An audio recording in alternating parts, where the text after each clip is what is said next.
Hello everybody, Frugal Tesla Guy here. Let's talk chargers. So one of the main questions I had once I got my Tesla Model 3 in the garage is, can I use my old juice box that I've got here that I used to use to charge my Nissan Leaf? Can I use it for the Tesla Model 3? Well, the answer to that is a big resounding yes. But here's the thing, I'm gonna go ahead and open this up. That's kind of one of the ways you can do that. I'm gonna take the old cord here. I'm gonna try to plug it into my Model 3. Doesn't quite work. Now, of course, most people know that a lot of the cars outside of the Teslas use what's called a J1772 type of outlet or a plug, and that doesn't work for the Tesla. But here's the beautiful thing. Tesla has not only given you a charger that you can use at home, but they've also given you an adapter for this thing. So here it is, the beautifully packaged Tesla Model 3 charging kit. And it's got everything you pretty much need in here to get yourself going. So what we're looking at here are several things. Number one, this right here is where you plug it into your Tesla Model 3. This is the converter box right here. So you've got two different types of plug that you can use. This right here is a preferable 220 outlet. But a lot of people don't have this type of plug at their house. So the other option is a 110 plug outlet. That also goes in there, and there's a much slower charge. It's known as a trickle charge. And that typically will give you about 5 to 6 miles of charge per hour. Whereas this one, a 220, upwards of 30, maybe a little bit more than that, 30 miles of charge per hour. And this is what I was talking about. This adapter right here that goes onto the actual plug I was talking about. Remember earlier, I couldn't get this plugged into the Tesla. So this is the J1772 plug right here, and here's the adapter. And that's the beauty of it, just snaps right on there. And then this now has been turned into a Tesla Model 3 charger. And you can plug it right in there and you're good to go. But one of the questions I now ask at this point is, can this smaller box charge just as fast as my juice box that I showed earlier? We're gonna go ahead and do an experiment and see if that works. So here we are. This is the JuiceBox Pro 40, and this has a current up to 40 amps, which was more than enough for the Nissan Leaf. And that is actually right at the amount of amps that the Tesla Model 3 can take. And I'll go into a little bit more detail about why I can't go up to 40 amps here in a second. But there it is. This is the one that I used to juice up my Nissan Leaf. So we're going to take that adapter I was just kind of showing you, turning it from a J1772 plug to a Tesla plug. Let's go ahead and open this up. Go ahead and plug her in. And there's the indicator light right there, just trying to accept the charge and making sure everything is okay, blinking green. And that means it has accepted the charge. So let's go ahead and go on inside and see what kind of charge we are getting. See how many miles of charge we are getting per hour. So as you can see right here, there are different types of settings that you can put on it here. And right now it's saying 17. You can see that number just getting up higher and higher. And that tends to be the case. It takes a little while for it to get up to its top level. But what we're looking at here, right here, is how many miles that we've added since we've plugged in, which is 0. And you can see it says 32 over 40. What that's basically saying is that I have set it down to 32, but it can go as high as 40. And you can see that right here. So again, I can bump that all the way up to 40 if I want. And that will give me more miles per hour of charge. However, the wiring in my house is not set up for that. And it's not safe. It's not up to code. So the wire gets too hot. It could be a fire danger, a fire hazard. And I don't want that to happen, right? So I bumped it down to 32 because the breaker that I have on the side of my house is a 40 amp breaker, and you should only put about an 80% load on that. So 32 breaks down to 80% of 40, and that is the safest amount of charge that I can do. And to be quite honest, I mean, I could maybe pull all that cable out, have an electrician come in and put the right kind of gauge wire in there and put a 50 or a 60 or 80, I don't know how many amps it can go up to, but I could up the amps on that. But is it worth the money? I'm gonna be honest with you. I'm the frugal Tesla guy, right? And I'm saying the setup I've got right now is plenty and it's just fine. So I'm good with 32 amps, and you can see we're up to 28 miles per hour. So I'm going to go ahead and stop this and see if it gets up a little bit higher than 28 and show you just how high it can get even on 32. So I am back and I waited, and it looks like it topped out at 29. And as I mentioned before, I've seen it 30 and maybe even a little bit higher than that in the past. Now it's saying I've got 1 hour and 30 minutes and it should be charged at least to the point that I've got it here. And that's always the safest bet. Tesla recommends that you do not charge it to 100% every time, that it's best and safest, and it's best for the battery in general, to charge it between 70, 80, or 90%. So I've kind of gone in the middle there, and I charge it at 80% pretty much every time that I charge it at home. And then if I do plan on going on a long trip, what I'll do is I'll just take this and I will, there we go. If I'm going on a trip, it even says it right there, going on a trip, then I can charge it all the way to the top if I'm going on a long trip. All right, so, but again, I'm just gonna keep it down to about 80%, which is about right there. And that is the best to kind of keep your battery at its best health. So go ahead and hit done. This is on my juice box, which cost me about $500. So we're gonna go ahead and plug in the charger that comes with the Model 3 and see if it charges just as fast, if not faster. So there it is, the juice box is unplugged, and now I have plugged in the Tesla charger that comes with the Model 3. You can see the green light showing that it is getting the power. That's my 220 outlet, the same outlet that the juice box was plugged into. So now I'm running the cable, this cable right here that comes with the Tesla right here. Now here's one cool thing that is a luxury I don't have, because I'm using this adapter right here. Now I'm going to go into the reasons why I'm using the adapter instead of this one in a second, but what I'm going to kind of show you right here is that I can take this little button right here that's on this cable, and I can push it, and it opens up the door automatically. Now that may just seem like a fun little luxury for many, but what's cool about it is that if you don't have access to it, you begin to realize just how convenient it is. Because if you don't have that, you've got to either open that door, this latch, with your finger like I've been doing, kind of just pushing it and it opens up, or you have to do it from the app, or you have to do it from within the car.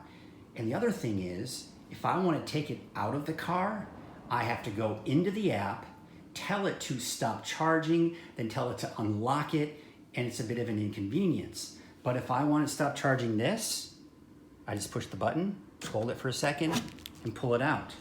So again, that's the kind of cool thing. And then it automatically closes by itself. And it'll automatically close by itself even with the other charger. But just to kind of give you an idea, that's what we're dealing with here. Kind of cool when you have that button to be able to push to open up that door. Kind of nice. All right, so again, you can see the blue light now, the green light is flashing, meaning it's accepted the charge. So let's see how the charger does that comes with the Model 3. I did some research on this and I found out that the charger that comes with the Model 3, even though this is the long range battery and it can accept a charge up to 32 or up to 40 amps, the charger that comes with the Model 3 only outputs as much as 32 amps. And that is as high as the short range battery will be able to take.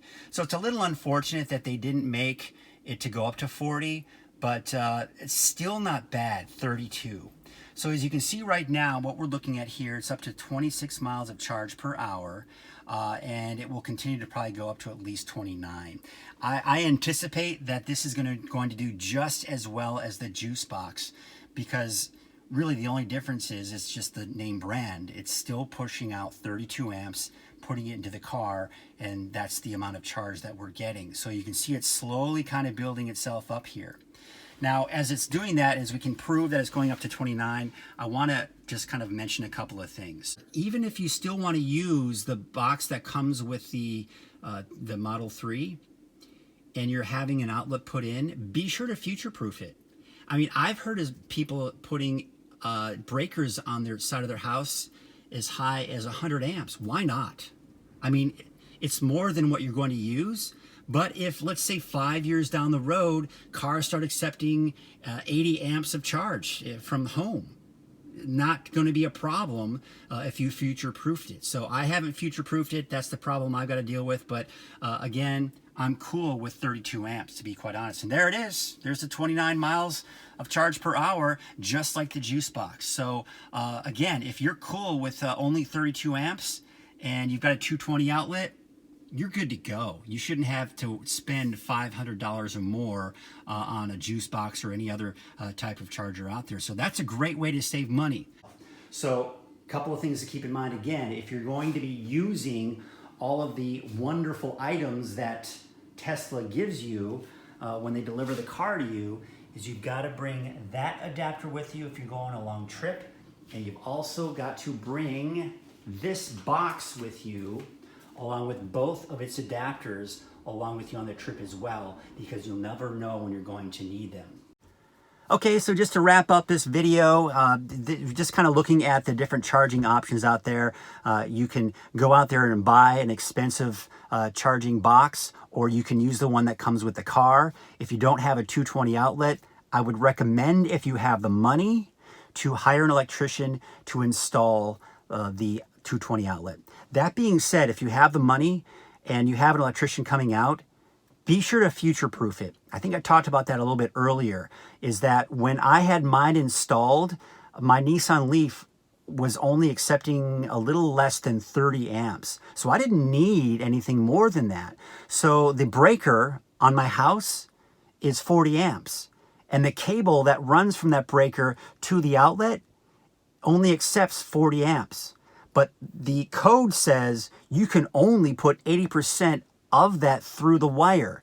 So that at 40 amps drops down to 32 amps. And that's as high as I can go safely to charge my car. But if I had future-proofed it, I'd be able to get 40 amps going into the car.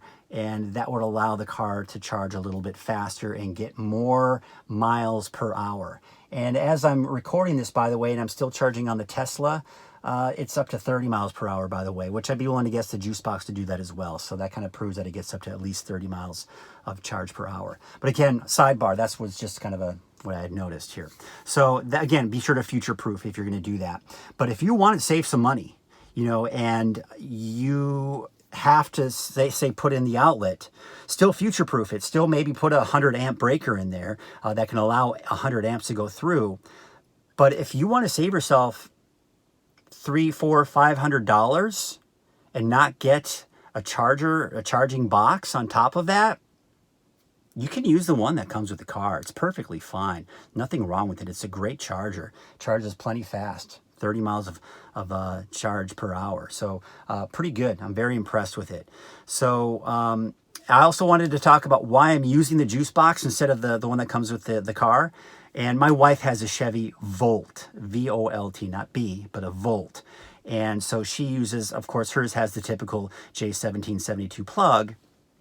And so rather than unplugging that from the wall and then the other one back into the wall and the whole mess of it all, I just went ahead and left the Juice Box up there, and I'm using the adapter, even though I don't have the convenience of that cool button that opens up the little port for the charger. But that's just kind of an added convenience that I'm willing to live without for my wife. I love you. And so that's kind of the reason why I'm using the Juice Box instead. So there it is. By the way, this is my second video that I'm posting on YouTube. As I posted the first one, I got 4 people who subscribed. A little surprised, and thank you very much for subscribing to my channel. I'm hoping to expand it and get more and more videos on here. I've got a couple of ideas that I'd like to implement here in future videos. One would be my road trip. Unfortunately, I don't have a lot of video. I didn't take any video of that road trip, so it really won't be fun to watch, but maybe in a short video I can kind of talk about my experience in that long road trip. It was over 2,000 miles one way, and of course another 2,000 miles back, and quite an interesting experience, a great experience. I was pleasantly surprised. And another one I'd like to talk about eventually in another video is enhanced autopilot. That's a great debate as to whether or not people want to spend the money for it. And since I'm about trying to save money and not spending money where you shouldn't, such as a $50,000+ car, is enhanced autopilot worth it? That's kind of the main thing. So during my road trip that I was just talking about, I was fortunate enough to have the free trial for 2 weeks. So I was able to experiment with it and play with it. And I'll tell you whether or not I decided to fork out $6,000 for enhanced autopilot. Now that all being said too, remember if you haven't purchased the Model 3 yet and you're kind of on the fence, when you're configuring your car, you can get enhanced autopilot for $5,000. But if you want to upgrade later, because keep in mind, all of the Model 3s have the hardware for enhanced autopilot. You just have to pay extra for it. So if you want to upgrade later, it's going to cost you $1,000 more at $6,000. So again, I'll go into the reasons why I did or didn't pay that $6,000 to upgrade to enhanced autopilot. So if you have any suggestions, anything that you would like to find out more information about, maybe I can do some research on it and give you some information about it. I'd love to do that. I'm also going to try to do some care of the car, some cleaning products that I purchased that I found to be really quite nice. I found some really good ones, and even watching the exterior of the car. I'm going to also go over the body wraps. They're quite expensive. Are they worth it? Or is that something you can forego?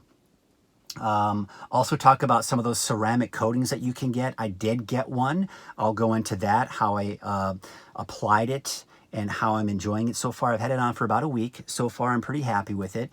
But we've got a little bit longer to go, and I'd like to maybe put another coat on it as well. So again, just a few things that I'm thinking about here in the future.